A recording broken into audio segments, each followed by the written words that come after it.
Hi guys, so today Greg is on site and he's going to be laying these tiles. So like I've mentioned to you before, these are original style tiles. I'll tell you a little bit about original style because I've been doing some research. Original style originated in X2 in Devon. They're still based there as well, I believe. I think they started around 1986. Started making sets to go around ovens for their sister company Stoveco. Their tiles actually really grew in popularity. They even spread over to America, which some big stars were using them over there. So they set up a new factory dedicated to making tiles such as these. So these are basically handcrafted in Devon, like I've said, and they distribute them around the country to only specialised distributors. The main man Greg is just currently cutting some up. Hey, mate. All right, mate, how's it going?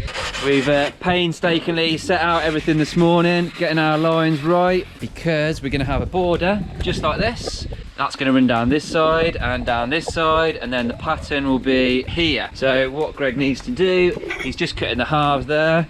So he's going to start with a full tile like this, and then the half will go in there, and that will work all the way across. And then obviously the pattern will continue down like this, and finishing our piece of sandstone there. It's quite a straightforward one actually today.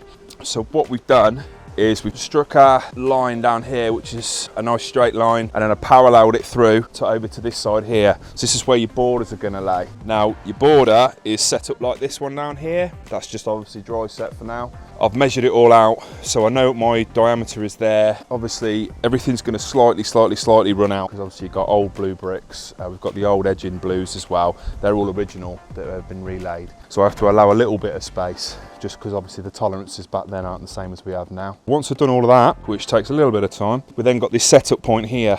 Now this old step is out of square, it's not straight, and it's definitely not at 90 degrees. So what we're setting up for our borders. So what we've had to do, this black line here that we've drawn here is a 90 degree that we've brought from this mark here to this mark here, which is our borders. So with that, I'm going to stay as tight as I can to this step on this left hand side, because that's where it's at its furthest point out, and then I'm going to bring that through straight at 90 degrees, and then the lads, when I've finished, are going to refinish this step off here, because you see it's all broken away along this portion here. The lads are going to reset all this and make this all look lovely afterwards. So I've just got to try and stay at 90 degrees straight, so they've got something to follow. I've got my centre line here running straight the way through the job. You can't quite see it underneath these two sections, but it's a black line all the way through here. I've then got my straight there, so I've got a crosshair. I can set this point of my tile, this point, and this point on it like a star, and then I know I'm straight, and as long as I hit my lines, it'll be perfect. Which then gives you what this cut piece is here, and obviously this one's a half a tile. So obviously I've cut a load of these already before you started filming, but if I take you over here, I've set myself up a bit of a rig. So the top black cuts that you saw a minute ago, they're just half, so that's straightforward enough. I just rip one of these tiles here, one of these straight down the middle there, easy peasy. This is my little tile cutter that I'm using today. This is a Rubi 300 cutter. I've actually had this for 18 years, well, I love Rubi. Rubi's brilliant, I think, for cutters. Some people like to use Montolit, some people like to use different brands, but Rubi, to me, they're the kings, they are. Everything I use cutter-wise is by Rubi. So it's quite straightforward, really. I won't cut one of these now, because I've already done all of these, but just set it in there at half, on my halfway mark. I scribe it, score it, snap it, job done, easy. Basically, this is my square, my roofing square, my small one that I like to use for this cutter. 2 clamps perfectly at 90 degrees. So I can set my 45, place my tile in, as I say, make sure I'm tight to the edge of my roofing square there. I feed it up and it hits at where 60 mil is. So I know every single time that cut is going to be perfect, because I'm tight against my top bar there, and I'm tight against there for my 45. So that, if I show you,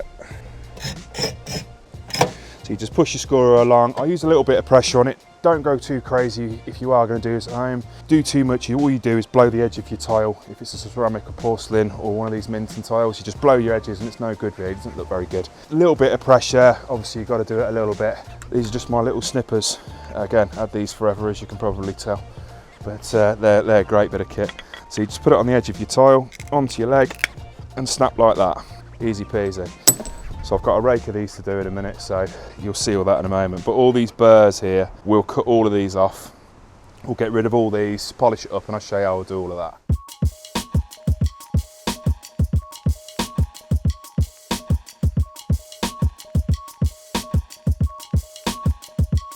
We've just cut all our tiles like you just saw on our rig. I'll keep it set up just in case I need to do any more. So that has given me my tiles like this. Now you can see here, you've got all these burrs here down the edge. So when I go to set another tile next to this, because I'm working to such a small tolerance, you can't quite get it tight. So what I like to do, I like to grind the back of these out, get rid of all these burrs, and I like to polish up my edges here again, so it gives us a nice smooth edge. What we need is our 2 polishing pads. That's my 60 grit, and I've got a 200 grit here, just for got smoothing it off and just giving it a really nice polish. Safety first, protect them ears. Just use my 4-inch grinder. It's just my normal standard blades that I like to use from Prem Tool. Just gonna literally 45 cut the back of the tile out to get rid of all the burrs. Simple as that. So that now has got rid of all those horrible little burrs we had along there. So that's given us a much flatter edge. I can get those 2 tiles together now, so it gives me freedom to set it how I want it now, rather than being gauged by a snot on the edge of a tile, which is just no good really. So the next process, I like to use these polishing pads I just told you about. Very straightforward really. Push it along your edge, it gets rid of this sharp edge and just gives you a bit of a nicer look to it. And then I use my 200 grit, same again, to push it along. That just gives you a really nice finish. If you compare that to an uncut one, it's just so much nicer. And then if you look down the edges of them, just so much neater, just for the sake of a few seconds.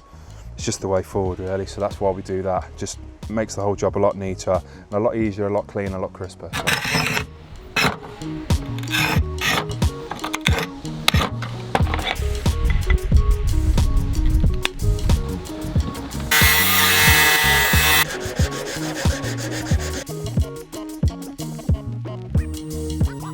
This is the semi-rapid adhesive from Ultra that I used out the back. I don't like to use slow set adhesives outside because obviously people can walk over them, stuff like that, but the rapid set will go off a little bit too quick. So I like to use this semi-rapid stuff. It says everything on here really. Set times in 7 hours, rapid set's about 3, but slow sets are normally around 24 hours. It does dry quick, but not too quick, if you know what I mean. For this, it's perfect. It gives me a little bit of time because of the intricacy of these tiles. I need a little bit of time just to do a bit of jiggery pokey, a little bit of moving where required, especially whilst I'm setting up. Once I've got the first foot set up, it kind of speaks for itself really, and away you go. So I'm not going to use my mixer today for mixing because obviously I'm doing such a small area, I don't need to be doing big mixes. So I'm just going to mix up by hand today. Just keep folding it. I mean, obviously if you're doing this at home, you probably won't have a mixer, so to be honest, this is the right way to go about it. Just work it all in, get all the lumps out. Consistency you're looking for is kind of like dough. It's the easiest way for me to describe it. If there's any little bits in the bottom, you can always just mix them back in. And that's it, perfect. So that's just a little bit stiffer. That's ideal for what I need really for this. So yeah, like I say, there's no point getting the big mixers out for this. There's just no need for it really. This is where the fun begins. So what I'm going to do first is I need to set up this border area that looks like that over here. Pre-cut my ends, so I'm ready to go. I'm going to leave all this set down dry first. Once I know I'm right, I can lift this out of the way once that's set in, and then I can put this in and then put the other border in.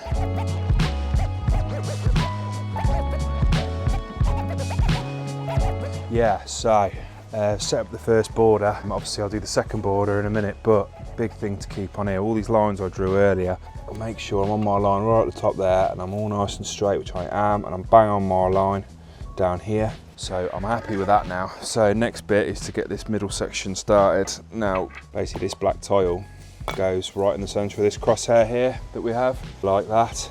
It's gonna go point to point to point across that. And then that gives me everything that I need to start off and get the rest of it in. I've pre-cut a lot of the tiles, so I'm going to lay this first tile here, and that's sort of my datum for everything.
Right, that's the floor down. If you look down to where we are now, you'll see obviously the floor is finished. Started on the left hand side, had to get this border in, giving myself a little bit of leeway down the side of this wall, old blue bricks, and the same on this right hand side, worked out perfectly. Just stuck to my lines. It's a big key, that is, of anything that you're doing with tiling. Just once you've worked it out and you know it works, stick to what you've drawn on the floor. You can't go wrong there. Scribed into this lovely threshold here, this limestone threshold. I scribed my tiles into that, but that's not a problem. Cut everything in, let it all set overnight. We'll be back tomorrow to do the grouting once it's fully set, and then it'll be ready for a quick dust off, buff off, and ready for the client to use. So I hope you've enjoyed that, and I'll see you tomorrow. Hi guys, how you doing? This is how the floor looks with all the spacers out. I've left that overnight, everything's dried beautifully, took all the spacers out, everything's rock hard, love it. Just giving it a quick clean up. So now we're going to do some grouting. Clients picked an anthracite grout, stuff's from Mapai, love this stuff. It's all mould resistant, fungus resistant, really good for outside spaces. Use this quite often inside as well, so love this stuff. Anthracite's like a really dark colour, kind of like the darkest grey you can get, borderline black. Really good for this kind of thing. Then we need some water with our sponge, a bucket to mix in, a paddle, sponge, and a little trowel there just for knocking the stuff up.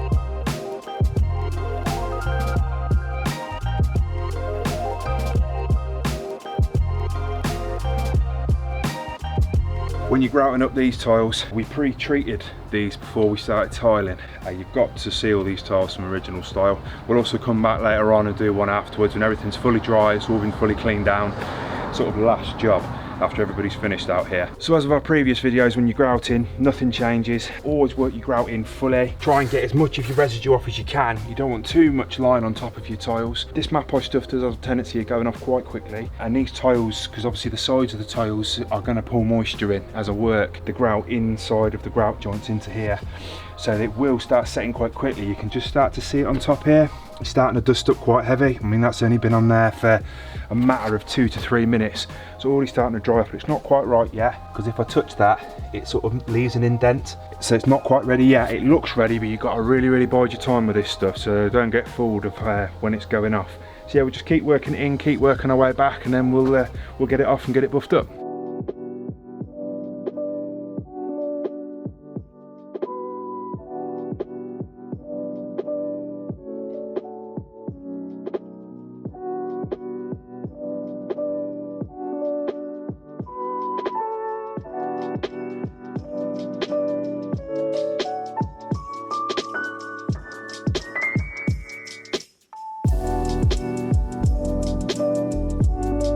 This is what I was talking about earlier, if I let it dry. So obviously down here you can see it's still just a little bit wet. I'm not going to touch that just for a tick. But here, just where it looks like it's gone really dusty, it hasn't. So that's perfect, that is. Your grout will just sit lovely at the top of my joint, and that's exactly what I'm after. So when I wash all this off, my grout's going to be at the top of my joint. Let it sit for about 15 minutes and then I'll give it one last clean off and it'll be perfect.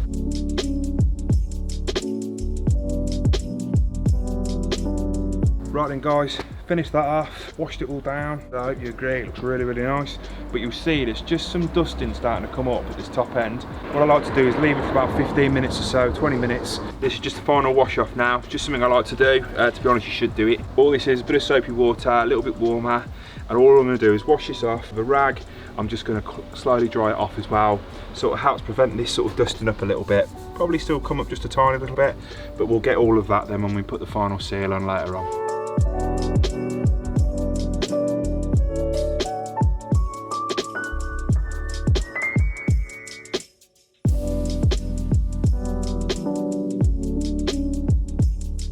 So guys, I hope you enjoyed this video. If you did, click like and subscribe.